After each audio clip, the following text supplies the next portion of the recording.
You know, when you look at a high-performance sports car, right, like a machine that can just go 0 to 60 in what, 3 seconds? Yeah, easily. Right. And it corners with just this pure engineered perfection.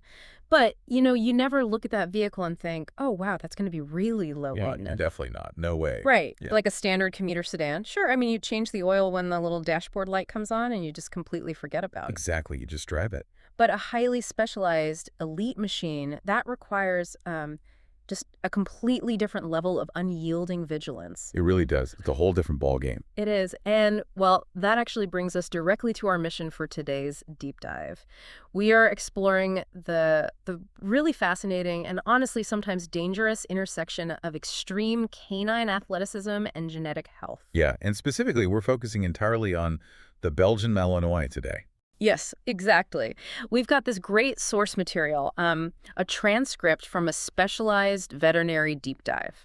And we're going to unpack it to help you understand how you actually protect one of the most capable, high-drive working dogs on the planet. Right, because you really have to understand the vulnerabilities that are hidden, right beneath the surface. Yeah, and that sports car metaphor, I mean, it really feels like the perfect lens for this material. It absolutely is. When you start reviewing the clinical data on the Belgian Malinois, the immediate realization is that outward athleticism and internal inherited health risks, they operate on completely separate tracks. Right, which is, I mean, it's an incredibly easy trap for an owner to fall into, right? Oh, for sure. You watch a Malinois launch over a 6-foot wall and just land effortlessly. Right. And then they work tirelessly for hours with just, jaw-dropping precision. Yeah, it's wild to watch. It is. So your brain just automatically assumes that a body that physically capable must be basically biologically bulletproof. Right. I think we could call that the athletic illusion. There is this really pervasive misconception that if a dog is just bursting with outward fitness and muscle tone, they're somehow naturally immune to the degenerative health issues that plague, like heavier or less active breeds. Yeah, exactly. But genetics don't really care how fast a dog can run an agility course, do they? No, they really don't. I mean, a dog can be extraordinarily fit, highly conditioned, and still carry these inherited genetic predispositions to specific, really debilitating conditions. Wow. Yeah, because those risks are hard-coded into the DNA that's passed down through the breed's lineage. That code operates entirely independently of how muscular or agile the individual dog appears when it's just, standing right in front of you. That makes sense. The outward fitness is essentially masking the internal blueprint. Yeah, exactly. Which means we need to look at how this breed's famous work ethic. I mean, the intense drive that makes people fall in love with them in the first place actually obscures their physical vulnerabilities. Right, and this brings us to a massive category of risk for the Malinois, which is musculoskeletal injuries. Okay, so like what kind of injuries are we talking about here? Well, we're looking at soft tissue injuries, muscle strains, ligament sprains, and severe overuse injuries. Ouch. Yeah. And the thing is, these are prevalent in this breed not because their skeletal structure is inherently weak, but specifically because of their drive. Wait, I want to challenge how we're framing that for a second. Are we saying their best, like that legendary, unrelenting work ethic is actually their biggest liability when it comes to daily physical health? Honestly, when you look at the mechanics of injury prevention, yes, it absolutely is. Wow, really? Consider a dog with a lower drive or just, a more cautious temperament. If that dog tweaks a shoulder muscle while running, their brain registers the pain and they self-limit. Right, they stop playing, they limp, they go lay down in the grass. Exactly. But the Belgian Malinois, generally speaking, will not self-limit. The adrenaline and the dopamine hit they get from working or pleasing their handler actively suppresses their pain signals. That is insane. It is. They will literally keep running, keep jumping, keep biting a sleeve, Yeah. even while a soft tissue injury is actively tearing. That is just wild. They are basically overriding their own biological warning systems just to keep going. Yep, pretty much. But, I mean, if a dog is rarely given adequate recovery time and they're constantly masking their own pain, what is the physiological cost of that? What actually happens to that body over, like, a 5 or 10-year timeline? Well, the cost is severe cumulative strain. Over the long term, all of that unrecognized wear and tear, the micro tears and the ligaments they push through, the chronic low-grade inflammation, it all combines with the standard aging process to trigger degenerative joint disease later in life. Oh, man. So we're talking about osteoarthritis. Exactly. The smooth cartilage that cushions the ends of their bones. it doesn't just instantly repair itself. Under constant, unmitigated stress, it scars, it thins, and eventually it degrades entirely. Leaving just bone grinding on bone. Exactly. Which is as painful as it sounds. That sounds like an incredibly painful retirement for a working dog. So, what is the practical application for you, the person actually living with this dog? If the dog absolutely refuses to tell you they are hurting, how do you protect their joints from this cumulative breakdown? The most meaningful preventative measure an owner can take, bar none, is maintaining a lean, healthy body condition throughout the dog's entire life. Okay, so keeping them slim. Right, because it's pure physics. Carrying even a few pounds of extra weight places immense, unnecessary mechanical stress on the joints with every single step, every jump, every landing. Yeah, that makes sense. Furthermore, adipose tissue body fat, it isn't just inert weight, it's biologically active and secretes inflammatory hormones that can actually accelerate joint degradation. Wait, really? Fat tissue actually releases chemicals that harm the joints? Yes, so by keeping the dog lean, you are directly reducing the lifetime mechanical stress and mitigating the chemical inflammation in those joints. Wow. Okay. That sounds easy in theory, but I mean, when you have a dog that demands thousands of calories worth of activity a day, keeping them perfectly lean without underfeeding them must be a razor-thin tightrope for an owner to walk. Oh, it absolutely is. But, lighter chassis, less strain on the suspension, just to stick with our car metaphor. Perfectly said. But because these dogs power through pain, as an owner, you can't just wait for an obvious limp to know something is mechanically wrong. We have to pivot our focus to the silent progressions. Right. The genetic conditions developing quietly beneath the surface, far away from the training field. And the veterinary data highlights two major areas for these silent progressions, the joints and the eyes. Let's examine the orthopedic side first. Okay. The primary concerns here are hip dysplasia and elbow dysplasia. Let's actually get into the biomechanics of those conditions for a second, because dysplasia gets thrown around a lot in dog circles as like this scary medical buzzword. But what is physically happening inside the dog's body? Well, dysplasia fundamentally means abnormal cellular or structural development. In the case of hip dysplasia, you're looking at a biomechanical failure of the ball and socket joint. Okay. So the head of the femur, the ball, does not sit deeply and smoothly into the acetabulum, which is the socket of the pelvis. Because the fit is loose or shallow, the joint suffers from chronic instability. So it's constantly shifting around. Exactly, and every time the dog moves, that poor fit creates friction.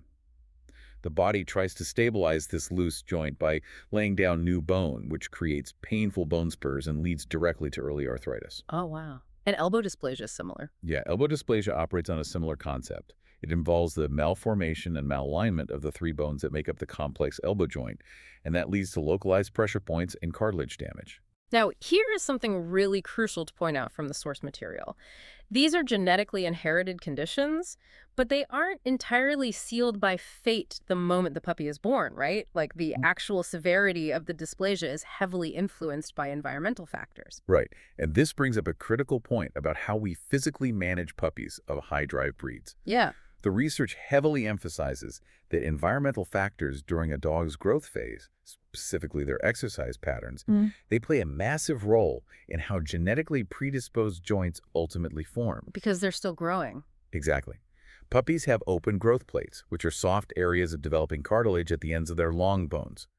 Overloading a growing skeletal frame with inappropriate, high-impact exercise like forced running on pavement or repetitive jumping, it can physically crush or alter those growth plates. Yikes. So it just exacerbates any underlying genetic risk they already had. So keeping a puppy on appropriate low-impact activity during that growth phase doesn't erase the genetic code, obviously, but it supports the healthiest possible structural development for a body that might already be fighting a genetic disadvantage. You hit the nail on the head. But as we've well established, a Malinois is not going to complain if their hip socket is developing poorly. So what are the specific, highly subtle signs an owner needs to be watching for? Well, because they aggressively mask pain, the indicators are almost entirely behavioral rather than vocal. You are rarely going to hear a Malinois whine from early dysplasia. Right. Instead, an owner might notice the dog is just slightly slower to rise from their bed after a long period of resting. Just a little stiff. Yeah, exactly. You might see a transient, slight stiffness in their gait after a heavy training session that they quickly work out of. Or, with elbows, a subtle reluctance to fully extend their front legs when reaching for a toy. You know, I've watched Malinois run agility courses, and occasionally you see one doing this strange bunny hop gait. Yeah. Like, instead of a fluid alternating stride with their back legs, they push off with both hind legs simultaneously, almost like a rabbit. That's a massive red flag for hip discomfort, isn't it? It is. It's a classic compensatory mechanism. By pushing off with both hind legs at the exact same time, the dog avoids articulating those hip joints independently. Which minimizes the painful friction in the socket. Exactly. But again, a highly driven dog might show very little outward sign, even a bunny hop, for a very long time. Which brings us to the other major silent progression, the eyes. Right. Because if the joints are deteriorating silently because the dog won't show pain, we have to look at what else is breaking down without us noticing. And vision is just as crucial for a dog moving at high speeds. Oh, absolutely. There are 2 inherited eye conditions flagged in the research. Let's start with progressive retinal atrophy, or PRA. So progressive retinal atrophy is an inherited disease that causes the gradual, irreversible degeneration of the retina. The retina is the incredibly complex, light-sensitive tissue lining the back of the eye that translates light into neurological signals for the brain. As the photoreceptor cells in the retina slowly die off, it permanently affects vision. But the operative word to focus on here is progressive. Right. I always think of PRA like slowly turning down a dimmer switch in a room. That's a great way to put it. The dog doesn't wake up totally blind on a random Tuesday, you know. The light is just fading so gradually over a period of months or even years. And dogs are incredibly adaptable, so an owner wouldn't see the dog suddenly bumping into walls right away. Exactly. Dogs map their environments remarkably well, using spatial memory, hearing, and olfaction. Because the dimmer switch is turning down so slowly, the early signs are exceptionally subtle. Like what? Well, often the rod cells, which are responsible for low-light vision, they degenerate first. So an owner might initially notice the dog becoming slightly clumsier or acting hesitant, specifically in dim lighting. Oh, that makes sense. Yeah, maybe they pause for an extra 2 seconds at the top of a dark staircase at night before going down. Yeah. Or they might seem momentarily disoriented when moving from a brightly lit yard into a dark house. Any slight change in how a dog navigates transitioning environments is a major clue. Wow, okay. And the other condition mentioned is cataracts, which is an abnormal clouding of the lens of the eye, physically blocking light from reaching the retina. Right. That can be inherited or develop secondary to other issues, but all of this ties into a very frustrating theme. It really does. If these joint and eye conditions are developing completely silently, and the dog is trying its absolute hardest to pretend everything is totally fine, how on earth is an owner supposed to catch them early enough to intervene? This is the exact reason why routine, specialized veterinary evaluations are absolutely vital for working breeds. You just cannot rely on visual observation alone. A veterinarian physically palpating the joints and taking baseline radiographs, they can assess the actual structural health of the hips and elbows.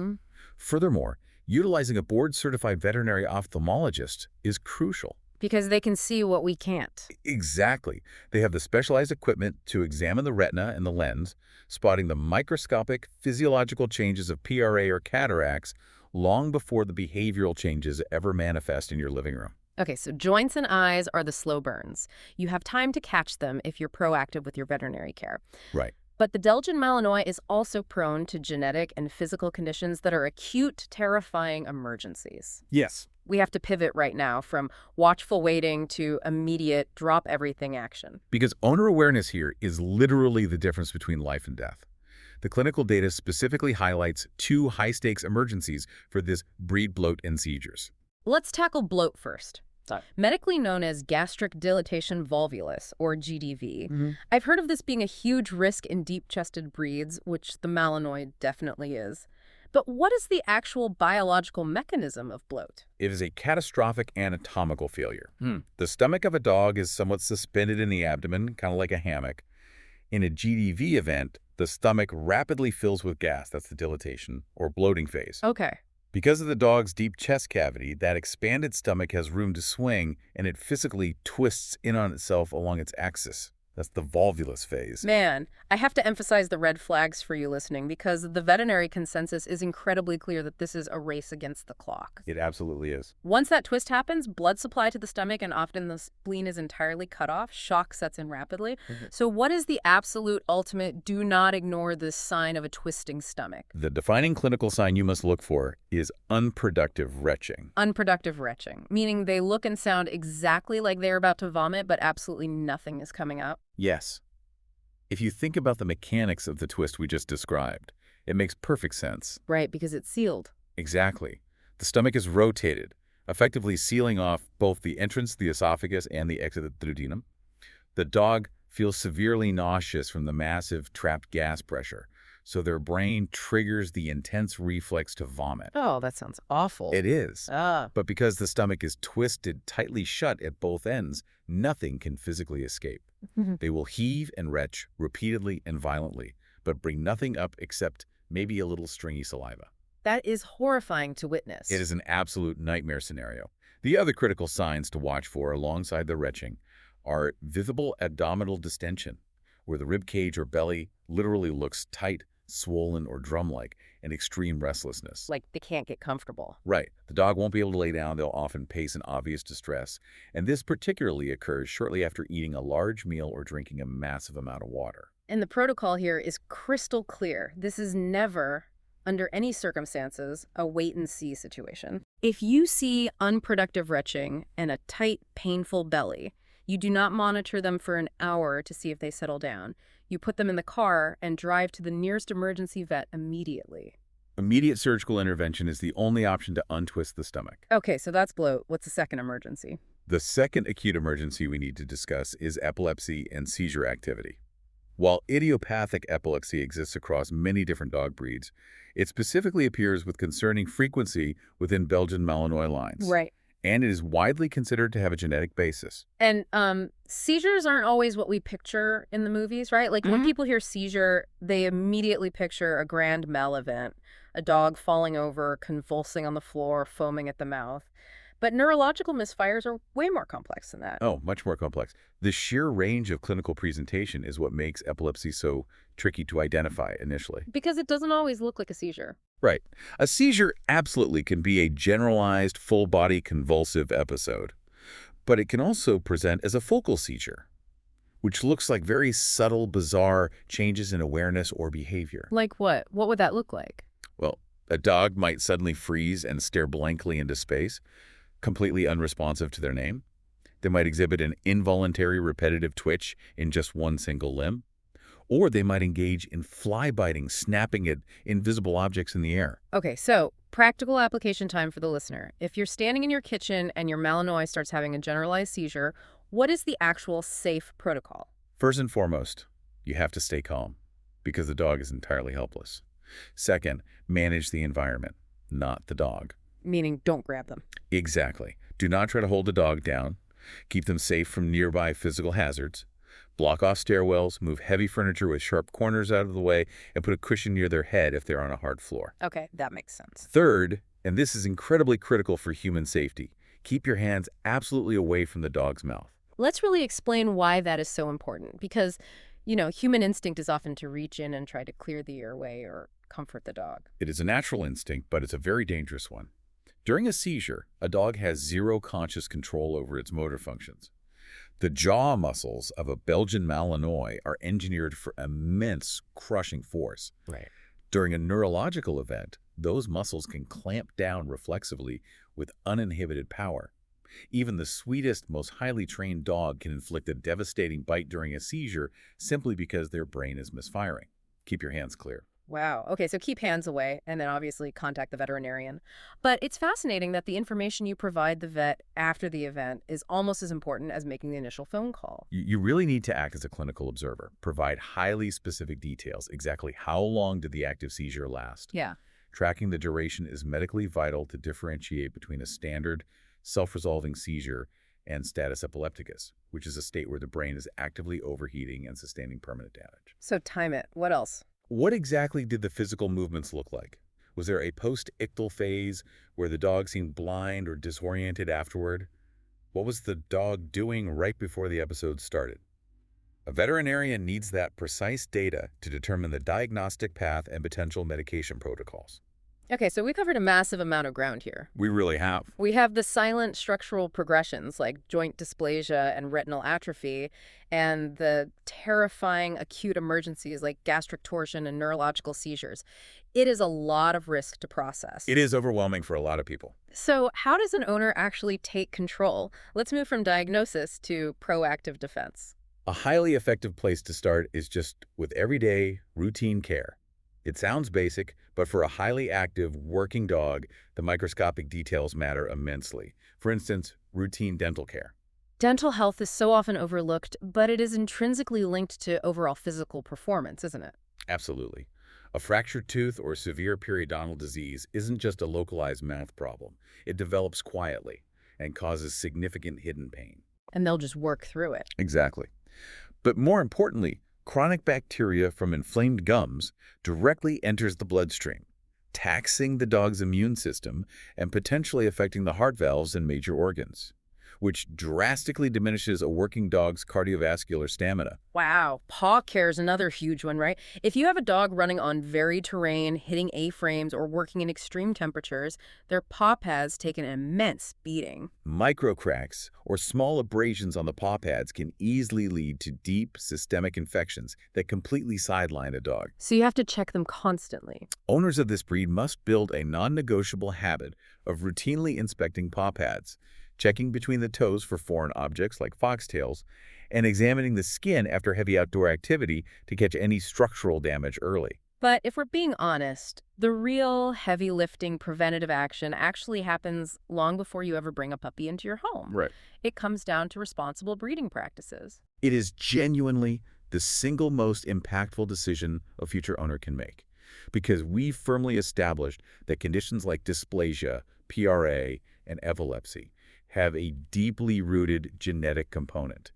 You have to examine the genetic blueprint before you commit to the animal. Meaning working with a good breeder. Exactly. Ethical, responsible breeders actively and rigorously screen their breeding stock for these very issues before ever making a decision to produce a litter. Right. They're doing orthopedic foundation registries for hips and elbows, getting certified eye exams through veterinary ophthalmologists, and meticulously tracking the pedigree for any history of seizure disorders. Yes, all of that. But let me play devil's advocate here for a second.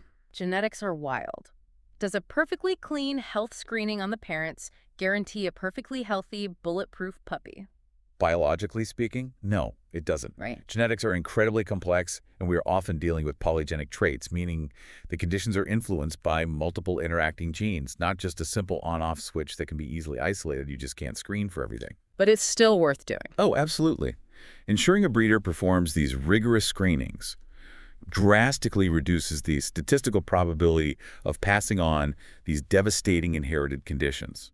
You are essentially stacking the deck in your favor as much as scientifically possible.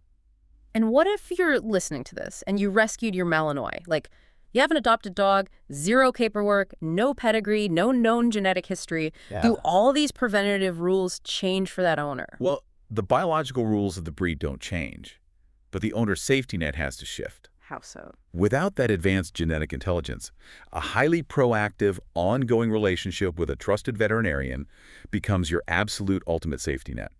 Because you are working blind regarding their background data, early baselining becomes crucial. So getting tests done right away. Exactly. Getting full blood work panels and joint x-rays done early in the dog's life, that becomes the primary tool for catching these hidden vulnerabilities before they escalate. Which brings us perfectly to the core thesis of this entire deep dive, the ultimate goal of learning all of this. About the degrading cartilage, the fading vision, the twisting stomachs, and the neurological misfires. It isn't to create a sense of paranoia or anxiety. It's to foster informed awareness. That is exactly the right perspective. Yeah. The Belgian Malinois is an incredibly robust, historically capable breed. But every highly specialized breed carries a specific pattern of inherited risk. Right. What actually protects a working dog's long-term health isn't putting your head in the sand and assuming they're invincible. It's understanding the biological landscape well enough to recognize the microscopic early changes. Prevention, strict weight management, and early medical recognition are the true protectors of the dog's capability. I want to leave you, our listener, with a final thought to mull over today, building directly on something we discussed earlier. We talked about how the Belgian Malinois won't self-limit. They possess this intense, hardwired drive, and they will actively, willingly push through severe physical damage just to keep working. It is an awe-inspiring, albeit incredibly dangerous, biological trait. It really is. And I want you to consider what this implies about the depth of the human-animal bond. When you choose to own an animal with this level of extreme engineered drive, you aren't just acting as their caretaker. No, not at all. You aren't just their coach, pushing them to perform at their peak. You actually have to act as their brakes. Wow.